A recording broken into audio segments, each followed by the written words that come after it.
Okay, Yahtzee, exam time. Please recount as much of the plot of Dying Light 1 as you can remember without looking it up.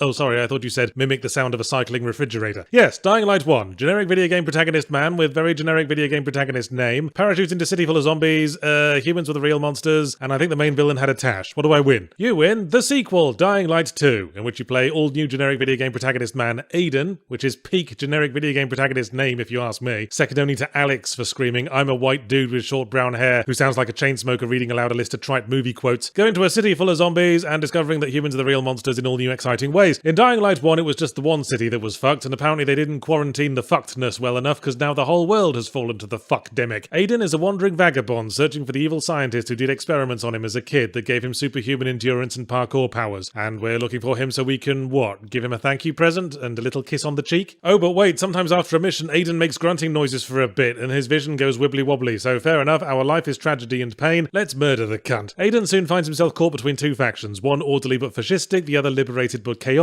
and he teams up at one point with a badass independent action lady in a belly shirt who don't need no man except when she does. This is an almost aggressively generic AAA open world game. It feels like a fucking litmus test, like the industry is carefully watching to see if this zombie apocalypse choices matter, fascists versus nutters, Jiminy cockthroat, overly seasoned, greasy soup of loosely connected game mechanics makes its money back, and if it does, they're gonna shelve all the halfway innovative projects for another year or two. It's probably just the parkour mechanics that lends it anything approaching a unique selling point, and while it can be satisfying to pull off a nice wall run, jump somersault, perfect 1 foot landing on the little umbrella in someone's margarita, the first person perspective still makes the climbing and platforming very awkward. You can't see what your limbs are doing, can you? So whenever you jump at a ledge, there's always that little awkward pause while the camera jiggles and the game figures out if Aiden's hands are poised to grab it or we're engaged with picking his underpants out of his bum. Nevertheless, whenever the game asks if you want to upgrade your combat power or your parkour power, the smart choice is parkour every time. When asked if you want to raise health or stamina, always pick stamina, because stamina is used in combat as well, and when you're close to death, the game has a very itchy finger on the regenerate your last bit of health trigger, so I hardly ever died in battle, and having more maximum health was as helpful as having the biggest scrotum at a pissing contest. Alright, fine, upgrade your combat ability just enough to unlock the two-footed dropkick, which breaks enemy defense as well as their skeletons and the game's entire combat system. Sorry, Dying Light 2, were you using that? See, the reason why I prefer games that focus on doing one thing really well over Jiminy Cockthroat game mechanics stew is that the latter is a whole reliant on many separate pieces, and if you urinate on one carrot, it's going to make your dinner guests very hesitant about all the adjoining parsnips as well. The point is, melee combat is a big branch of the game design tree with lots of little twigs coming off it. The game patiently trains you in skillful parrying, perishable melee weapons are offered as a reward for exploring, and the upgrades you can craft for them are one of the motives for endlessly rubbing our face on crates and shelving units, snorting crafting materials up our nostrils. But once I had the two-footed dropkick, which breaks defense in the sense that a cricket bat breaks the defense of an unguarded nose, and kinda makes parrying obsolete, as whether or not you drop-kicked just before the enemy attack doesn't matter so much when a moment later the enemy in question is hurtling skyward like a Roman soldier in an Asterix book, that's a lot of little branches falling off the tree, and a lot of disappointed sparrows. I was throwing melee weapons away faster than they were breaking on me, partly because I was doing my overworked game reviewer asshole thing and sticking to the critical path, so the game was throwing powerful new weapons at me at the end of every plot mission, lest I be too underpowered for the next bit, because gotta let me play my way, God forbid I feel obliged to engage with the game's content, or be faced with any challenge I couldn't beat by batting the controller with a spade. Speaking of trees, remember this is a choices matter open world game with branching story paths, meaning it's yet another theatre in the eternal war between fascists and nutters. And because this is a litmus test game, throwing in every idea that so much as stood next to an open world game at a bus stop, you can also do missions that liberate sections of the map and then pick which faction takes it over. Obviously there's a lengthy debate to be had over what kind of balance of order and personal freedom is necessary for a healthy society to function, but here's my quick summary of the main points. Never side with the fascists, you fucking twat. Not in video games at any rate, because it's almost never the narratively satisfying path. There's a reason why you rarely see a TV or movie story arc in which the protagonist realizes that rigidly following the rules at all times and never questioning authority is really smart and always the best thing to do. Moot point anyway, because this choice has a gameplay effect. Siding with the fascists adds stuff to the open world to help with combat, while the nutters add stuff to help with parkour. So it didn't matter what role I wanted to play, or if I agreed with the philosophical stance of the nutters, I sided with them because I wanted to play on their trampolines. My philosophical stance is knees tucked to the chin about 15 feet off the ground. I didn't see much reason to engage in combat in the open world, all fascist poo-pooing aside. There were times while pursuing the critical path I could almost forget I was playing a zombie game at all, they're so easy to escape from. I seem to remember the zombies in the previous game coming across as monsters a lot more threatening if you were caught far from a safe zone at night in only your flip-flops, but when you can leg it to the nearest vents and hang glide your way to safety on its copious machine farts at a moment's notice, this omnipresent undead threat isn't much more than dropkick practice. The rewards for braving their nests at night are small potatoes when the critical path quests keep handing the same stuff out for free, which is just another facet of Dying Light 2's overall problem, that in the simmering system soup where no one flavour can be permitted to stand out, the end result is going to need a fucking nice piece of bread to make up for it, and Dying Light 2's is a little overproved and hardly upper crust.